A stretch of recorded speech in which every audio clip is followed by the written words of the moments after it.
Baik, Anda masih bersama kami di Bincang Sati dan kita masih membahas topik kita hari ini menjaga kesehatan tulang. Bagi Anda yang memiliki pertanyaan, Anda bisa menghubungi kami di nomor 021 290 32644 atau DM Instagram kami di @bincang_sati_tv. Telah hadir bersama kami di studio Bincang Sati, Dr. James Menhart Pelealu SPOT, spesialis ortopedi dan traumatologi Omni Hospital Puloma. Selamat pagi, Dr. James. Apa kabar? Pagi, baik. Selamat datang di Bincang Sati, Dok. Ya, Hari ini kita terima akan membahas kasih. tentang bagaimana menjaga kesehatan tulang gitu ya, Oh Dok iya, ya. ya, Apalagi kalau di masa pandemi ini katanya orang nggak bisa ke gym lah, apalah segala macam, banyak iya, excusesnya gitu. Akhirnya kayak betul.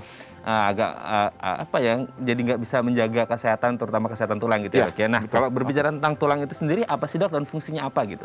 Oke, jadi tulang itu sebenarnya salah satu struktur dari bagian badan kita Mhm, yang keras. mhm, Dan memang semua orang tahu kalau tulang itu fungsinya untuk menopang badan mhm, sebenarnya. Tetapi yang harus kita mengerti juga, selain untuk menopang badan, fungsi dari tulang itu banyak. mmm, Salah satunya adalah sebagai tempat untuk menempel otot, mmm, supaya otot itu bisa bergerak.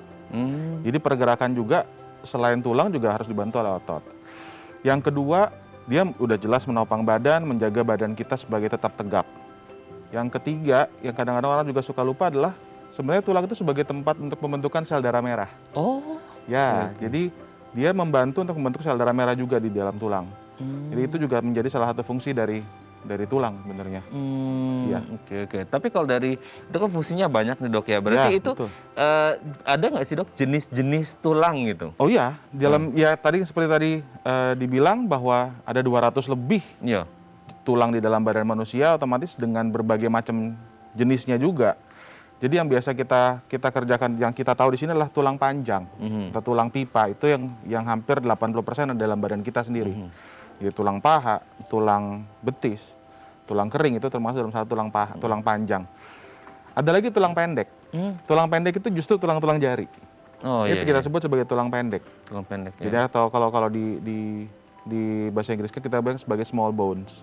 Small bone, Nah, ada lagi tulang pipih, tulang pipih. seperti tulang tengkorak, tulang Mmm, bahu kita yang bagian belakang, kemudian tulang dada, mhm, tulang iga, itu termasuk dalam tulang pipih.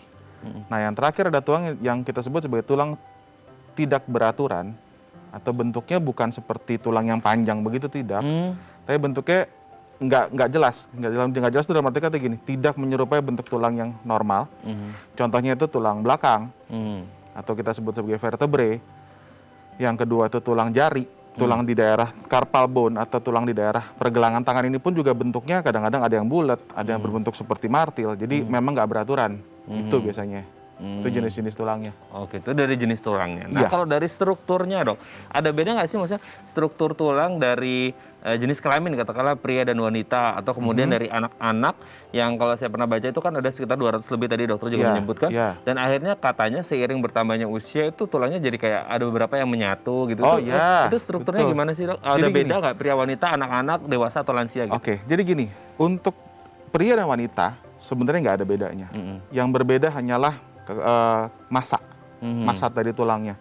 Jadi yang pria otomatis tulangnya lebih besar, lebih panjang, sedangkan wanita mungkin lebih lebih kecil. mhm, Tapi untuk dewasa dan anak-anak, ini ada bedanya sebenarnya. mhm, Kalau pada dewasa, kita semua tahu tulang adalah tulang. mhm, Nah, kalau pada anak-anak, itu kita kenal ada yang namanya sebagai lempeng pertumbuhan. mhm, Nah, lempeng pertumbuhan ini letaknya di ujung-ujung dari tulang. mmm, Nah, itu yang nantinya semakin dia dewasa, itu yang nantinya akan menyatu. mmm, Dan contoh lagi di daerah pinggul terutama. mhm, Pinggul itu sebenarnya kita terbentuk dari 3 bentuk tulang. mmm, 3 buah tulang yang nantinya akan menyatu pada saat dia dewasa. mhm.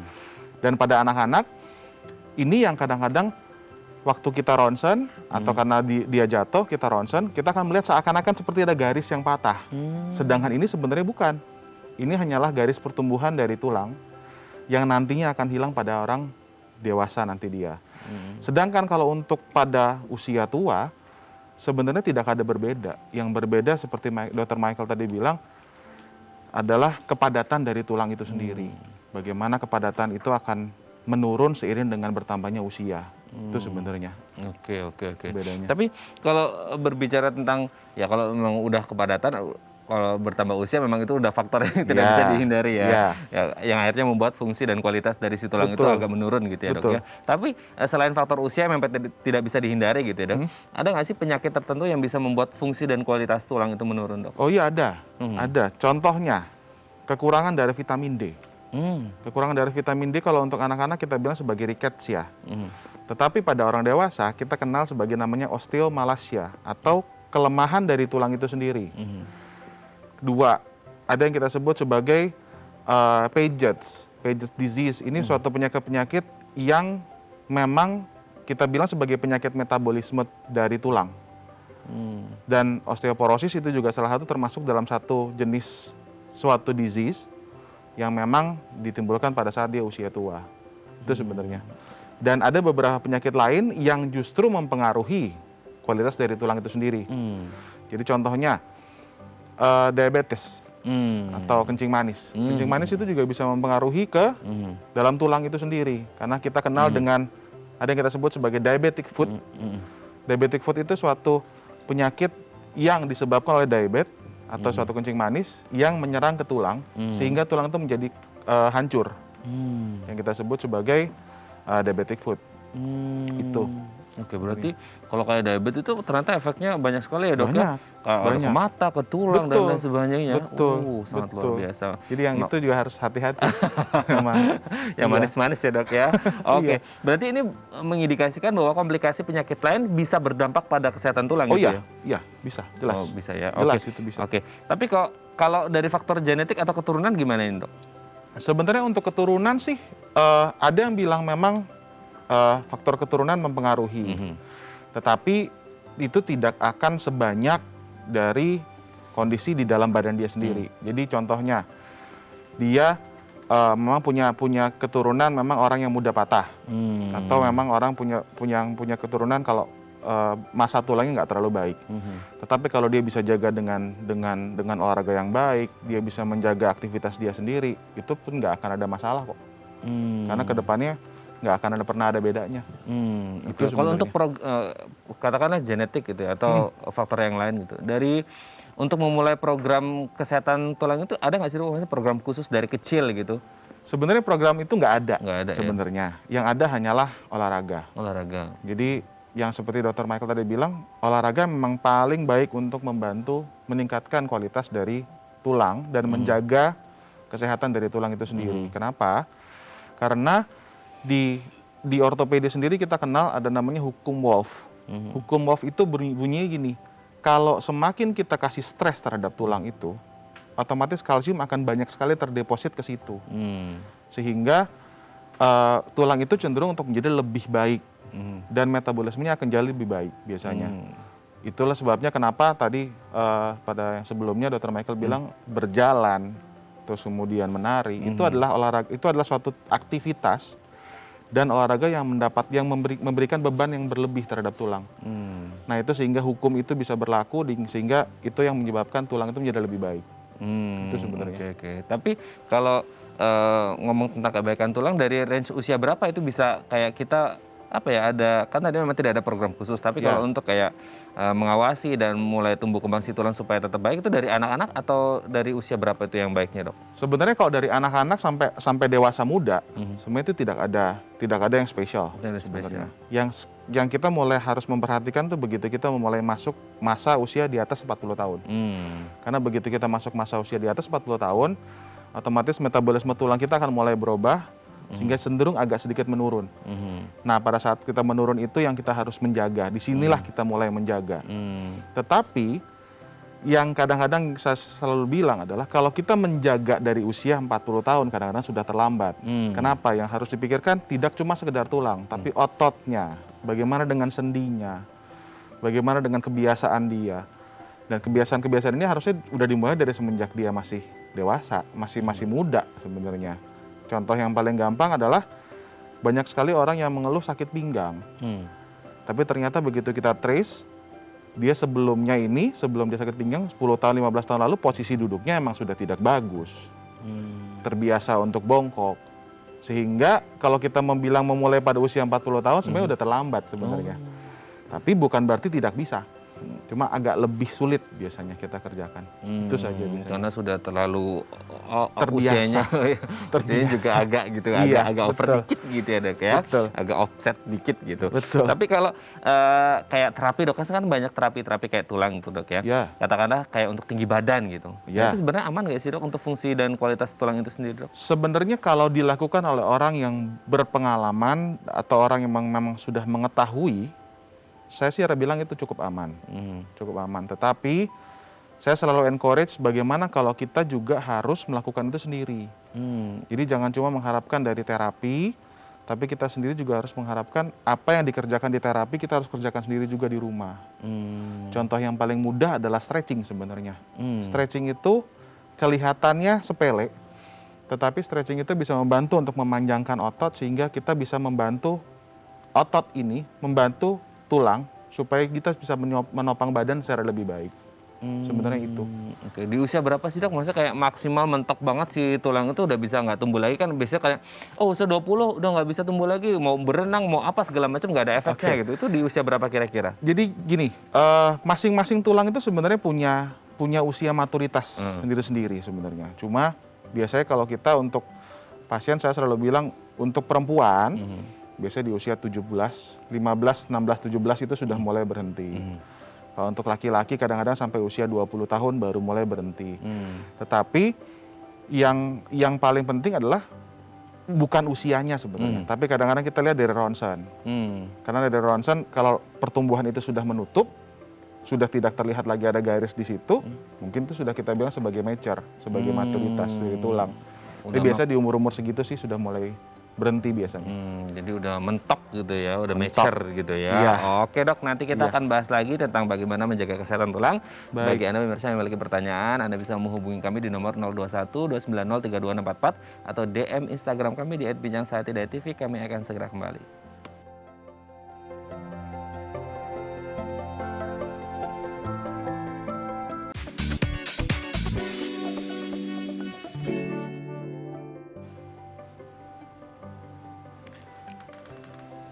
Baik, Anda masih bersama kami di Bincang Saati dan kita masih membahas topik kita hari ini menjaga kesehatan tulang. Bagi Anda yang memiliki pertanyaan, Anda bisa menghubungi kami di nomor 021 290 32644 atau DM Instagram kami di @bincangsaati.tv. Masih bersama dengan Dr. James Menhart Pelealu SPOT, spesialis ortopedi dan traumatologi dari Omni Hospital Pulau Mas.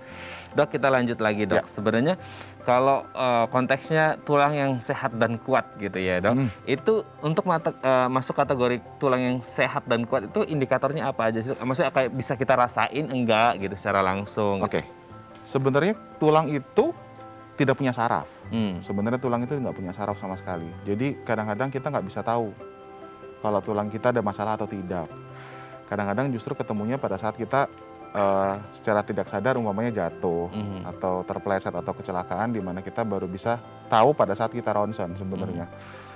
Tapi untuk kalau kita berbicara pada masa tua, tulang yang keropos itu bisa menyebabkan nyeri memang. Nah itulah kadang-kadang kebanyakan pasien datang untuk berobat karena nyeri di tulang itu sendiri. Nah tapi pada saat muda tidak pernah ada yang tahu bagaimana kualitas tulang itu sebenarnya, kecuali kita ronsen memang. Berarti harus di tracing juga ya ke belakang seperti apa riwayatnya gitu ya? Betul, harus di trace ke belakangnya. Supaya kalau tua nanti ketahuan nih tuanya seperti apa kondisinya. Oh ternyata tidak hanya faktor pas tua aja, tapi dari muda mungkin dari kecil juga gitu ya dok ya. Nah kalau berbicara tentang memang tua kan memang ya udah mulai menurun nih fungsi dan kualitasnya. Salah satu yang mungkin sering terjadi itu osteoporosis gitu ya dok ya. Nah kebetulan hari ini kan di hari osteoporosis dunia nih dok yang jatuh pada hari ini seperti itu. Bagaimana sih kasus osteoporosis di Indonesia saat ini dok? Jadi osteoporosis itu sebenarnya banyak. Cuma kalau saya selalu bilang itu seperti iceberg, seperti gunung es di mana kita hanya tahu titik puncaknya saja, sedangkan kita tuh tidak tahu bagaimana sebenarnya di dalamnya seperti apa. Karena yang biasa datang ke kita adalah orang-orang yang udah lebih concern untuk dok saya sakit, saya ingin cek, atau dok saya kepleset patah. Nah biasanya kalau pada orang tua biasa begitu kita tahu seperti itu, kita harus memikirkan apakah ini patahnya karena memang hanya jatuh sederhana karena osteoporosis dia bisa patah, atau karena memang patah karena tulang yang kecelakaan yang berat. Nah itu kita akan cek. Kadang-kadang disitulah kita akan tahu, oh ternyata orang ini mengalami osteoporosis. Jadi nggak terlalu banyak memang di kelihatannya sebagai data nggak terlalu banyak, tapi mungkin saya rasa di sini cukup banyak orang yang mengalami osteoporosis sebenarnya. Oke. Gitu. Kalau osteoporosis sendiri faktor risikonya apa dok? Apa karena melulu di usia atau mungkin gaya hidup, pola makan atau yang lainnya itu juga berpengaruh sih sebenarnya? Oke, jadi gini, osteoporosis kita bagi dua sebenarnya. Osteoporosis primary osteoporosis dan secondary osteoporosis. Nah, primary osteoporosis ini yang murni karena usia. Usia tua ini akan menyebabkan penurunan dari metabolisme tulang, penurunan dari kualitas tulang sehingga menyebabkan osteoporosis. Tapi ada juga yang kita sebut sebagai secondary osteoporosis. Secondary osteoporosis ini yang disebabkan oleh karena penyakit lain. Contoh, pasien itu terkena stroke. Stroke, dia tidak bisa aktivitas, tidak bisa mendapatkan pembebanan yang baik pada tulangnya. Seperti yang tadi Dr. Michael bilang, pembebanan tulang adalah yang penting untuk kualitas dari tulang itu sendiri. Semakin dia ada pembebanan, tulang itu semakin keras. Tetapi pada orang yang stroke, di mana dia terus berbaring, tulang itu tidak mendapatkan pembebanan yang baik, sehingga risiko untuk terjadi osteoporosis pun ada. Tetapi kita sebutnya sebagai secondary osteoporosis yang disebabkan oleh karena penyakit lain.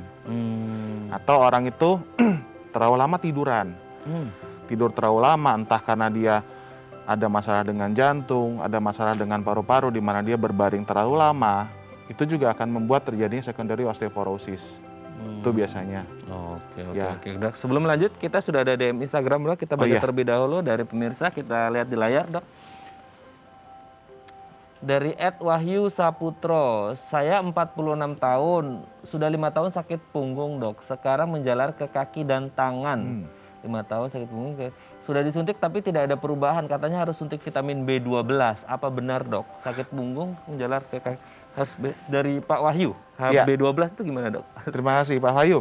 Jadi gini, kalau saya selalu berpikir kalau sampai kita sudah 5 tahun sakit punggung, dan kata kuncinya itu menjalar ke kaki.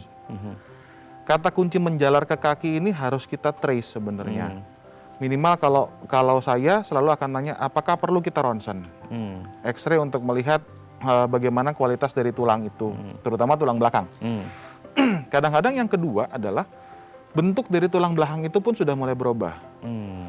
Apakah dia ada yang kita sebut sebagai skoliosis, apakah dia ada tergeser tulang belakangnya mungkin karena dulu pernah jatuh, sehingga kita bisa mendapatkan gambaran yang secara utuh apa masalah beliau. Kalau masalah menjawab apakah bisa suntik vitamin B12, itu vitamin B12 itu memang untuk saraf, kita bisa bilang seperti itu. Tetapi kalau mau disuntik silahkan. Tapi kalau saya selalu bilang cari dulu penyebabnya, sehingga kita tahu apakah penyebabnya itu memang benar-benar dari tulang, atau penyebab itu dari saraf, atau penyebabnya itu justru dari tulang yang menekan ke saraf, sehingga kita bisa mendapatkan gambaran yang cukup baik, sehingga kita bisa treatment beliau dengan lebih optimal sebenarnya, tidak hanya sekedar menyuntikkan vitamin B12. Itu sebenarnya untuk Pak Wahyu. Oke, kalau dari faktor usia kan 46 tahun, tadi kan di atas 40 udah ada lampu kuning gitu ya dok. Ini gimana, masih harapannya masih bisa juga untuk memperbaiki, karena ini udah 5 tahun nih dok. Iya, masih baik sebenarnya sih. Intinya sebenarnya kita harus tahu bagaimana kualitas dari dia, kualitas hidup dia, kualitas aktivitas dia, kebiasaan dia. Kemudian kita harus tahu bagaimana tulang belakangnya dia, terutama tulang belakang ya, bagaimana tulang belakang dia, bagaimana proses yang terjadi di dalam tulang belakangnya dia, itu juga harus kita trace semua. Bukan berarti kalau usia 40 tahun atau lebih dari 40 tahun, walaupun kita bilang lampu hijau, bukan berarti kita nggak bisa aktivitas yang baik loh. Tetap masih bisa, tetapi dengan anjuran dan dengan arahan dari kita biasanya. Ada beberapa tindakan yang tidak boleh kita kerjakan. Ada beberapa tindakan yang justru harus dikerjakan, itu membantu untuk memperbaiki keluhan-keluhan ini biasanya. Oke, suntik vitamin B12 boleh, tapi kalau bisa harus cek dulu nih gitu ya dok ya, apakah karena di masalah tulangnya atau di sarafnya atau tulang menekan saraf atau lain-lainnya gitu ya, harus tetap dicek dulu ya. Oke, semoga ini bisa menjawab pertanyaan dari Pak Wahyu ya, dan semoga sehat-sehat terus. Pokoknya cek dulu ke dokter, kalau bisa nanti bisa kontak lah Dr. James. Oke, dok, kita lanjut lagi tentang osteoporosis. Sebenarnya kalau either itu primary atau secondary osteoporosis, osteoporosis itu sebenarnya bisa dicegah dari dini nggak, Dok? Atau kayak yang primary kalau masalah usia ya udah nggak mungkin bisa dicegah gitu? Ya, jadi sebenarnya gini, kalau untuk pencegahan, saya selalu bilang osteoporosis itu sama seperti rambut kita yang menua. Oh. Rambut kita yang putih nggak akan pernah bisa kita kembalikan ke hitam, kecuali kita cat. Mhm. Osteoporosis juga sama. Kalau untuk primary ya, Mhm. primary adalah semua orang akan mengalami osteoporosis pada waktunya. Tetapi bagaimana kita menjaga supaya dia tidak terlalu jatuh ke osteoporosis itu yang harus kita kerjakan. Karena osteoporosis sendiri sebenarnya dibagi 3, osteoporosis ringan, sedang, dan berat. Dan itu bila kita ngecek, bila kita coba untuk cek yang namanya bone density melalui alat, itu kita akan bisa ngelihat kapan kita masuk ke osteoporosis ringan, osteoporosis sedang, dan berat. Yang penting adalah usia itu memang sudah ditentukan dari alat itu, sudah ditentukan akan masuk kemana. Nah, itu yang kita jaga. Jangan sampai dia masuk ke dalam osteoporosis yang terlalu berat, yang tidak sesuai dengan usia dia. Itu yang paling penting sebenarnya. Oke. Iya. Tapi sebenarnya kalau primary oke lah karena dari faktor usia ya, Dok. Nah, kalau secondary kan tadi karena beberapa penyakit gitu. Nah, tapi kalau dari usia sendiri sebenarnya selalu terjadi di lansia nggak gitu? Atau sebenarnya anak-anak muda atau anak produktif yang punya penyakit penyerta juga bisa kemungkinan terjadi osteoporosis? Ya, bisa. Jadi umpamanya contohnya ada orang tua, ada orang muda yang memang ada problem di darah, di metabolisme tulang, terutama di tiroid, paratiroid, itu juga bisa menyebabkan osteoporosis. Nah, ini yang disebut sebagai secondary. Nah, yang primary itu biasanya kita akan jaga. Yang secondary ini yang bisa kita atur. Secondary ini yang kita bisa atur, kita perbaikin dulu base-nya dia, kita perbaikin penyakit dasarnya dia, sambil kita kasih supporting terhadap tulangnya, itu akan membantu. Pasti akan membantu. Ditambah lagi dengan exercise otomatis, itu akan membantu. Osteoporosis sekunder yang bisa kita atur. Primary tidak. Oke, yang sekunder yang bisa diatur gitu ya, Dok ya. Karena mungkin dari kecil dari pola makan, pola gaya hidup sehat segala macamnya, sehingga tidak ada penyakit yang akhirnya berdampak pada kualitas tulang atau kepadatan tulang itu sendiri. Nah, kalau dari yang primary sendiri apakah bisa disembuhkan ketika orang punya keluhan di osteoporosis, bisa disembuhkan atau sebenarnya ya udah karena primary ini masalah aging ya nggak akan bisa, tadi kan dokter menyebut kayak rambut akan berubah gitu ya, itu nggak bisa disembuhkan tapi setidaknya diminimalkan atau diundurkan waktunya terjadi osteoporosis gitu. Oke, jadi osteoporosis itu sebenarnya nggak bisa diundur. Osteoporosis harus terjadi sesuai dengan usianya. Cuma bagaimana konsepnya adalah bagaimana kita meningkatkan kualitas hidup dari orang-orang yang berusia di atas, anggaplah di atas 70 atau di atas 80 yang sudah mendapatkan osteoporosis, itu bagaimana kita bisa tingkatkan kualitas hidup dia. Nah, kita jaga kualitas tulangnya untuk supaya tidak lebih jelek dari yang seharusnya sesuai dengan usianya. Fungsinya untuk membuat supaya aktivitas dia yang sehari-harinya itu tidak terganggu. Jadi saya selalu bilang, kita memang nggak bisa mencegah osteoporosis. Yang kita selalu bisa cegah adalah, yang kita selalu bisa atur adalah bagaimana kita menjaga agar tulang itu tetap dalam posisi sesuai dengan usia dia, dengan otot yang baik, sehingga harapannya adalah aktivitas sehari-hari dia tidak terganggu. Contohnya kalau dia mau jalan pagi silakan, dia tidak ada sakit, dia mau ke WC dia aman, dia mau ke dapur untuk masak juga dia masih bisa tanpa nyeri, sebenarnya itu sih. Bisa beraktivitas seperti biasa tanpa nyeri gitu ya, itu harapan dari semuanya. Tapi kalau berbicara tentang gangguan kesehatan tulang kan tidak hanya terbatas pada osteoporosis gitu ya, Dok ya. Tapi sebenarnya yang sering terjadi selain osteoporosis, keluhan-keluhan apa aja sih, Dok, yang sering terjadi dengan yang berkaitan dengan kesehatan tulang? Oke. Kalau kita berbicara tulang, pasti kita harus berbicara juga sendi. Nah, ini yang kadang-kadang orang suka rancu. Karena menurut mereka tulang itu sama dengan sendi. Sedangkan itu jelas suatu struktur yang sangat berbeda. Jadi orang bilang, "Dok, saya sakit di tulang." Ternyata begitu kita cek, oh ternyata sendinya yang bermasalah. Jadi saya selalu bilang, kalau memang ada problem di daerah tulang dan terutama di daerah persendian, tolong juga harus dipikirkan apakah ini juga problem juga ada di sendinya juga atau tidak, biasanya gitu. Karena sendi yang paling sering terpengaruh. Sering orang mungkin salah kaprah antara osteoporosis sama osteoartritis mungkin ya, Dok ya. Betul. Itu selalu ada yang nanya, "Dok, saya tuh keropos." Saya sampai bilang, "Maaf, tapi ini bukan keropos, tapi ini adalah yang kita bilang sebagai pengapuran atau osteoartritis." Loh, itu bukannya sama, Dok? Enggak, ternyata itu berbeda. Karena osteoporosis itu kena di yang kita sebut sebagai diafisis atau batangnya tulang, sedangkan osteoartritis itu kenanya di sendi. Nah, itu sesuatu yang berbeda. Oke. Dan berbeda juga penanganannya. Beda juga penanganannya Iya, ya dok ya. betul. Oke, jadi memang harus dicek dulu nih ke dokter untuk Betul. mengetahui masalah tulangnya ada di mana sehingga Betul. diketahui oh masalahnya di sini penanganannya seperti ini gitu ya Betul. dok ya. Oke, Betul. selanjutnya di segmen terakhir nanti kita akan membahas tips supaya tulang kita tetap sehat dan kuat ya dok ya. Baik pemirsa, bagi Anda yang memiliki pertanyaan, Anda bisa menghubungi kami di nomor 021 290 32644 atau DM Instagram kami di @bincang-sati.tv. Kami akan segera kembali.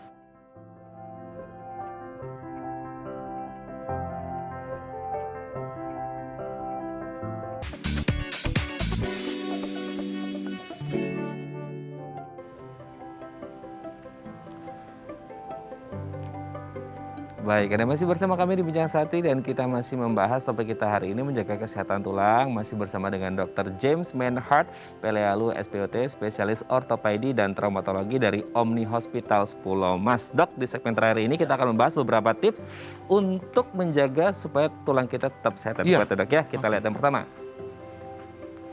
Olahraga. Nah ini juga penting. Tadi juga di segmen sebelumnya kita sudah ngobrol sama Dr. Michael gitu ya. Ini juga penting dok. Wajib. Oh, wajib. Kalau buat saya wajib. Olahraga di sini, yang seperti tadi Dr. Michael bilang, olahraga dengan pembebanan. Itu yang terbaik untuk tulang. Karena selain kita berbicara untuk tulang sendiri, kita juga akan berbicara bagaimana dengan supportingnya. Otot-otot di sekitarnya itu juga akan terbantu untuk menjadi lebih kuat, sehingga dia juga membantu untuk melindungi tulang itu sendiri dari cedera.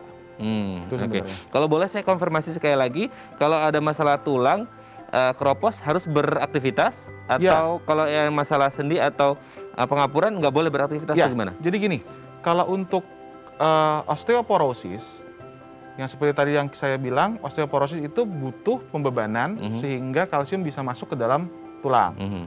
Nah, tetapi kalau kita berbicara sendi, dimana kalau kita sudah mulai menghadapi kata-kata pengapuran atau osteoartritis, justru yang paling pertama adalah bagaimana kita membuat supaya sendi itu tidak terlalu dapat beban lebih banyak.